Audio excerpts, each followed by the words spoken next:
El Bunyip, del libro de cuentos de hadas Café de Andrew Lang. Hace mucho, mucho tiempo, lejos, muy lejos, en el otro lado del mundo, algunos jóvenes dejaron el campamento donde vivían para ir en busca de comida para sus esposas e hijos.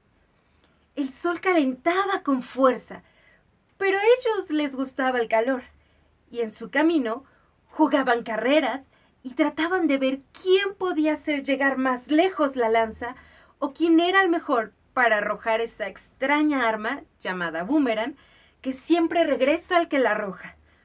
De esta manera no iban demasiado rápido, pero finalmente llegaron a una región plana que, en época de inundaciones, se cubría de agua.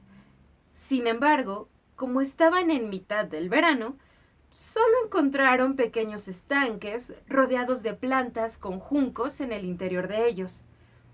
En aquel país, a la gente le gustaba comerse la raíz del junco, a la que consideraban tan buena como las cebollas, y uno de los hombres sugirió que recolectaran algunas raíces y las llevaran al campamento.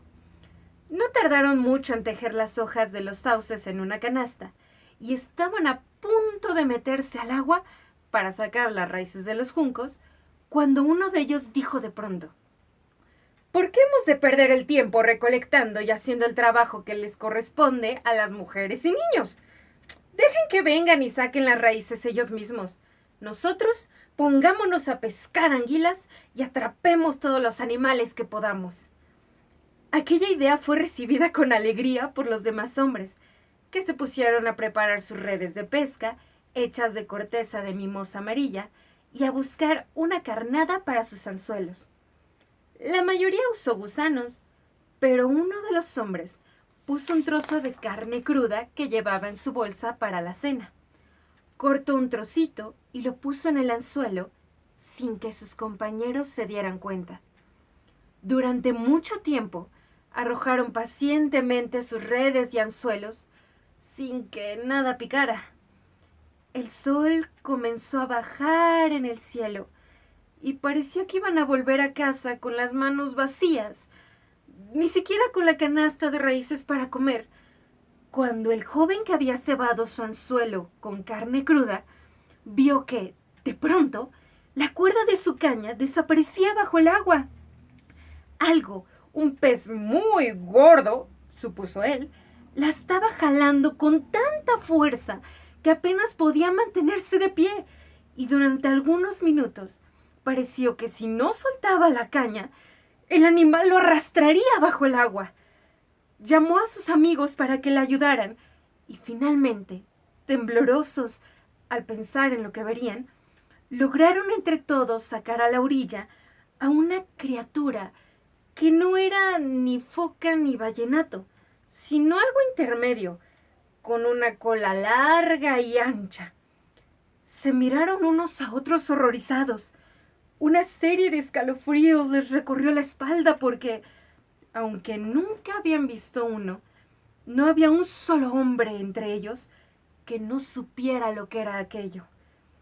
Era el cachorro de un temible Bunyip.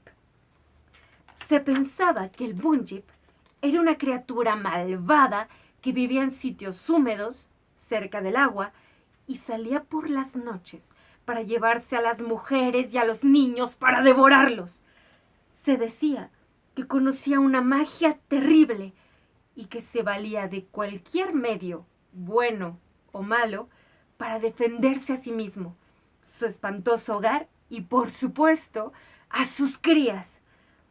Mientras los jóvenes contemplaban asustados al monstruoso cachorro, de pronto, un alarido bajo se escuchó por todo el lugar, que fue respondido por otro al otro lado del estanque, cuando la furiosa madre Bunyip salió de la madriguera con sus horribles ojos amarillos brillando en la oscuridad. «¡Déjenlo ir! ¡Déjenlo ir!», susurraron los hombres, pero el captor declaró que él lo había atrapado y se lo quedaría. Le había prometido a su novia que llevaría carne suficiente para que la casa de su padre se diera un festín durante 3 días, y aunque no se comerían al pequeño Bunyip, sus hermanos y hermanas se lo podrían quedar para jugar con él. Se echó entonces al hombro al pequeño Bunyip y se dirigió al campamento sin hacer caso de los gritos de la madre que buscaba en vano a su bebé. Para entonces era ya casi de noche y la planicie estaba en penumbras, aunque las cimas de las montañas seguían bien iluminadas. Los jóvenes ya habían dejado de tener miedo, cuando los sorprendió un sonido bajo, como un borboteo. Era algo que sucedía tras ellos, y al ver a su alrededor, se dieron cuenta de que el estanque estaba llenándose lentamente, y el sitio donde habían pescado al cachorro de Bunyip ya estaba cubierto de agua. ¿Qué podrá ser?, se preguntaron. No había una nube en el cielo, pero el agua seguía subiendo más y más, como nunca había sucedido antes. Por un instante, todos se quedaron mirando lo que sucedía, como paralizados. Luego, se volvieron y corrieron con todas sus fuerzas, y el hombre que llevaba al bebé Bunyip era el más rápido de todos. Cuando alcanzó un pico alto desde el que podía contemplarse la planicie, se detuvo a tomar aliento y se volvió para ver si ya estaba a salvo. ¡A salvo! Pero si solo las puntas de los árboles quedaban encima de aquel mar, y hasta esas estaban a punto de desaparecer. Tenían que correr más rápidos que el viento si querían escapar. Así que eso hicieron, sin apenas sentir el suelo que pisaban, hasta que se arrojaron al piso delante de los agujeros excavados en la tierra donde todos ellos habían nacido. En el pueblo, los viejos estaban sentados frente a las entradas, mientras los niños jugaban y las mujeres charlaban, cuando los jóvenes arrojaron al pequeño Bunyip entre ellos, y prácticamente no hubo ni un niño que no supiera que algo terrible los aguardaba. ¡El agua! ¡El agua!, jadeó uno de los jóvenes, y allí estaba, lenta, pero continuamente, rebasando el borde mismo de la montaña.